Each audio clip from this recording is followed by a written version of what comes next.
faut absolument pas avoir peur de la concurrence. La concurrence fait partie du jeu, fait partie du game. Et faut se dire que des entreprises, des boutiques de prêt-à-porter, il y en a énormément dans le secteur. Il y en a énormément dans le game, en ligne en plus, il y en a plein. On est plusieurs à avoir des boutiques en ligne, à vendre les mêmes produits, à aller chez les mêmes fournisseurs. Mais il faut se dire un truc, on n'a pas du tout les mêmes clientes, on ne propose pas les mêmes offres, on n'a pas les mêmes tarifs. Et quand bien même on a les mêmes tarifs, ok.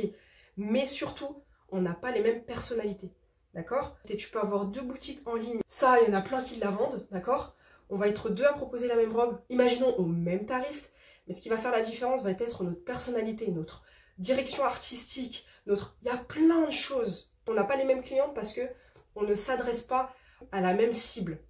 Ici, dans cette vidéo, je vais te parler un petit peu d'ouvrir une boutique en ligne de prêt-à-porter et de toutes ces craintes qu'on a, de tous ces freins, de toutes ces pensées limitantes qui nous empêchent de pouvoir nous lancer véritablement. Moi, je me rappelle dans les débuts, quand j'ai lancé ma boutique en ligne il y a 1 an et demi, je l'ai lancée en janvier 2024, je me suis dit, mais pourquoi je ne l'ai pas fait avant? J'ai toujours voulu être entrepreneur. Toute ma vie, je me rappelle depuis le collège, je voulais déjà ouvrir une boutique, une entreprise. Je voulais absolument le faire toute l'année 2023. Je passais mes nuits entières sur mon téléphone à me renseigner. Tous les jours, j'avais des nouvelles questions. Je me disais, mais mince, comment on fait ça? Mais qu'est-ce que ça veut dire ça? Je me renseignais tout le temps, j'en dormais pas. La nuit, en fait, parce que je savais qu'à tout moment, c'était proche, c'était imminent, que j'allais me lancer. Je le savais, j'étais vraiment dans une démarche de lancement. Déjà, à partir du moment où tu te renseignes énormément, c'est que tu es dans une démarche. Tu es déjà dans l'étape numéro 1, la recherche et la collecte d'informations. Mais ça, cette étape-là, c'est la plus relou. Franchement, moi, j'ai pas kiffé me renseigner, malgré que je savais que dans moins d'1 an, j'allais me lancer. J'ai pas kiffé cette étape parce qu'elle est fastidieuse. Peu importe le secteur dans lequel tu es, tu es obligé de passer par cette étape. Et surtout, il y a des questions que tu te poses et les réponses, elles sont très dures à trouver. Je m'explique, je dis pas que c'est facile de se lancer, je dis pas que c'est simple. Toutes les informations, elles sont présentes, elles sont en ligne, elles sont autour de toi, d'accord? En vérité, aujourd'hui, avec Internet et avec tous les organismes qui existent, tu as accès à toutes les informations. Simplement, ce qui est relou, c'est de déjà les trier. Tu vas parfois te retrouver avec des réponses qui sont différentes. Par exemple, tu vas te renseigner sur un sujet, tu vas te retrouver avec telle réponse et de l'autre côté telle réponse. Parce que sur Internet, tu vas avoir des gens qui vont apporter leurs réponses, des gens qui sont déjà dans le secteur, dans le milieu, qui vont apporter leur propre réponse qui va être différente d'une autre personne qui va apporter une autre. Enfin, vraiment, moi, ça m'a gonflé. Et il y a parfois des questions auxquelles tu n'auras pas de réponse. Tu n'auras pas de réponse, tu seras obligé d'aller questionner des entrepreneurs qui sont déjà dans le milieu, mais tu ne vas pas oser forcément aller les voir, tu vas avoir peur qu'on te lâche en vue, que la personne ne se calcule pas. Il y a des entrepreneurs comme ça, hein. Il y a des entrepreneurs qui ne veulent pas donner leurs informations parce qu'ils partent du principe qu'ils ont tellement galéré à y arriver qu'ils ne veulent pas lâcher leurs infos. D'un côté, sur certains points, je peux les comprendre, mais je trouve ça dommage parce qu'encore une fois, il y a de la concurrence et c'est pas pour autant qu'on va se lancer le même jour, au même moment, qu'on va attirer les mêmes personnes et qu'on aura la même cible. Donc moi, je suis pas d'accord sur ça. Au début, j'avais tendance à être un petit peu d'accord avec eux. Et puis après, au fur et à mesure, je me suis dit non, il y a du monde, il y a de la concurrence, mais ça fait partie du jeu. Faut pas en avoir peur, au contraire. Faut jamais copier. Tu peux t'en inspirer et au contraire, c'est censé te booster. Tu vois, cette concurrence féroce, elle est censée te booster. Et l'entrepreneuriat, tu verras, c'est sans cesse, tu vas te remettre en question. Ça va jouer sur toi, sur ta personnalité, ça va être psychologique, ça va te travailler la tête. Tous les jours, tu vas te prendre la tête, ça va te faire stresser. Même si tu n'es pas une personne stressée, par exemple, moi je ne suis pas du tout quelqu'un de stressé. Donc il y a eu des moments où j'ai eu des moments de... Tu vois, ça va te mettre des coups de blues, tu auras des moments de down. Franchement, c'est une remise en question tous les jours, quotidienne. L'entrepreneuriat, mais c'est le jeu. Et moi, j'aime ça. Moi, j'aime quand c'est difficile. J'aime quand il faut aller creuser. J'aime quand j'arrive pas à avoir une réponse à une question. Je me dis, mais il faut absolument que j'ai la réponse. Une phrase que je me dis tout le temps. Comment ça se fait qu'elle y est arrivée que moi, je n'y arrive pas? C'est impossible. Je ne lâcherai pas tant que je n'aurai pas obtenu la réponse à ma question. Moi, c'est ma mentalité. C'est ma manière de réfléchir. Et c'est très important d'être comme ça, parce qu'à tout moment tu peux lâcher, tu vas avoir des faiblesses, à tout moment dans ta tête tu vas te dire non c'est bon, j'abandonne. Il y a un jour où j'ai pleuré, je suis devenue ouf, je n'arrivais pas à obtenir la réponse à ma question, j'ai cherché, j'ai appelé, j'ai passé la matinée à appeler des organismes, on me disait ah Le même organisme, j'ai rappelé, je suis tombée sur un autre conseiller qui me disait B, ça me rendait ouf. L'administration française, voilà. J'en ai pleuré, j'ai dit non, c'est trop. Et j'ai eu un moment de down, un moment de faiblesse où je me suis mise à pleurer. Mais c'est pas une faiblesse parce que, en fait, c'est dans ces moments-là où tu vas puiser, où tu vois, tu auras la rage, la haine. Tu vas tellement être énervé que tu vas remonter. Aujourd'hui, quand je suis énervée, c'est là où je suis quasiment le plus productif. Bref, j'imagine que tu as ce projet de lancer ta boutique en ligne de prêt-à-porter, donc tu dois te renseigner à mort sur Internet. Encore une fois, ce que je te disais, c'est que moi, cette étape-là, ça a été relou, ça m'a saoulée de ne pas avoir des réponses à mes questions et de devoir trier dans tout Internet, dans des blogs, dans des forums pour obtenir des réponses. Pour moi, c'est pas normal de fouiller autant, tu vois, c'est pas normal. On devrait avoir accès aux informations parce qu'elles sont là, mais il faut les trier, il faut les fouiller. Clairement, l'entrepreneuriat, c'est une jungle. Tu verras que quand tu vas te lancer, tu vas être lancé dans une jungle. Et tu seras obligé de, tu vois, tu as des lianes partout, tu seras obligé de... Je te jure que c'est ça.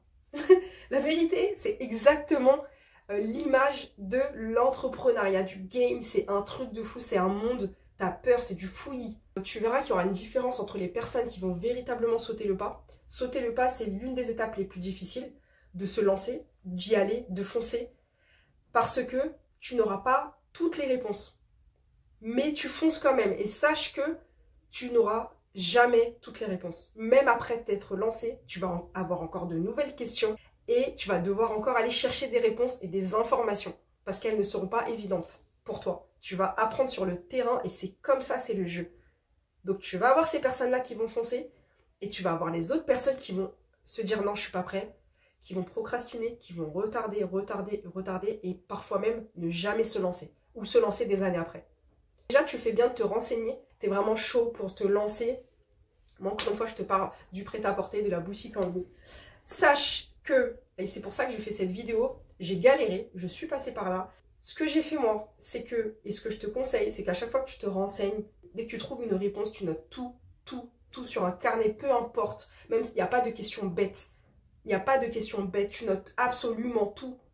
Et moi, c'est ce que j'ai fait. J'ai des notes partout, j'ai des dossiers, des calepins remplis des informations que j'ai collectées. Même si c'est des mails, j'imprime. Moi, j'ai rempli un document comme ça qui fait plus de 60 pages. Je l'ai mis sous format électronique, sous format d'e-book. Je me suis dit, si j'ai galéré, j'y suis arrivée, j'ai posé des questions, j'ai obtenu des réponses et qu'il y a des personnes encore qui galèrent. Moi, je suis passée par là et je me dis, pourquoi ne pas partager? Pourquoi ne pas faire gagner du temps à ces personnes, à ces nanas qui ont envie de lancer leur boutique en ligne et qui galèrent et qui justement sont ralenties par ça. Je vois pas pourquoi je ne pourrais pas le partager, tout simplement. Ça me ferait énormément plaisir. Si ça peut t'aider à te lancer, c'est pas certain qu'au bout, à la fin, tu te lances. Au final, ça se trouve que tu vas te dire non, finalement, c'est pas pour moi. Tu vas faire demi-tour. C'est pas grave. Au moins, tu auras eu le mérite de te renseigner. Tu auras eu le mérite d'avoir entrepris une démarche. Tu vois, un e-book. Je me suis dit que je vais lancer un e-book, tout simplement, avec des informations que j'ai récoltées et travaillées pendant des mois et des mois. J'ai mis du temps à le rédiger, à le relire 26 000 fois, à le corriger, etc. Et c'est un e-book que je veux proposer à la vente, tout simplement. Donc, du coup, sur mon site internet, actuellement, il y a une page pour pouvoir s'inscrire, donc renseigner ses informations, adresse mail, etc. Et donc, dès lors que l'e-book va sortir, je vais t'envoyer un mail et te dire il est sorti, let's go, vamos. Pourquoi un e-book? Parce que tu peux le garder à vie, tu le télécharges, si tu ne connais pas le format e-book, tu peux le télécharger et tu le gardes dans ton ordinateur sous format électronique et tu le lis et le relis quand tu veux. Dès que tu as un doute ou quoi que ce soit, tu le relis. Sache que dedans, tu auras absolument toutes les informations de base. La base, le nécessaire pour te lancer, d'accord? Les transporteurs, tu as l'URSSAF, comment ça fonctionne, à quoi ça ressemble. Tu vas avoir, je vais te parler d'une aide en particulier et qui est nécessaire quand tu vas te lancer, du stockage. Mais je parle de toutes les informations dont tu as besoin en fait. Comment trouver un grossiste, comment le chercher, etc. en France ou dans le monde. Enfin, je te donne absolument tout. Si tu veux, tu as besoin de ces informations-là, go. N'oublie pas que le temps, c'est de l'argent. Arrête de perdre du temps. Moi, j'ai perdu énormément de temps à me renseigner. Je suis quelqu'un de très autodidacte et j'ai besoin de faire les choses par moi-même et toute seule. Et c'est ce que j'ai fait. Je t'ai dit au début de la vidéo que j'ai mis plus d'1 an à rechercher les informations parce que je suis comme ça. J'avais peur d'aller demander, j'avais peur d'aller questionner des gens. Il a fallu que je le fasse, il a fallu que je sorte de ma zone de confort. C'est ce que j'ai fait. C'est pour ça que j'ai pu récolter certaines informations et du coup créer ce document en fait. Si tu es intéressé, tu verras, il y a le lien qui sera dans la vidéo et tu pourras être informé, tu vas clairement gagner du temps. Comme ça, ce temps que tu auras gagné, tu pourras le consacrer à d'autres choses. Une fois que tu auras des informations qui te manquaient, tu pourras consacrer ton temps à d'autres choses, t'ouvrir sur de nouvelles perspectives, ouvrir de nouvelles portes et qui vont t'orienter vers de nouvelles choses. Voilà. Perds pas ce temps que moi j'ai perdu personnellement et qu'aujourd'hui, je transforme. Voilà. Et je trouve que c'est une bonne chose de partager les informations, tout simplement. Parce que je vois pas pourquoi ça devrait être secret, encore une fois en ligne, mais elles sont complètement éparpillées. Et c'est un peu compliqué de pouvoir trier le vrai du faux. Moi je l'ai fait, j'ai foncé et je t'invite à le faire. En tout cas, si tu as ce projet de lancer ta boutique en ligne de prêt-à-porter, je t'encourage à fond. Vas-y, ça va être une super expérience que je te souhaite de vivre. Moi c'est ce que je vis tous les jours, j'adore ce que je fais, j'aime ce que je fais. N'hésite pas à venir me suivre sur les réseaux Instagram, TikTok, là où je suis le plus active et on se retrouve dans une prochaine vidéo. Ciao!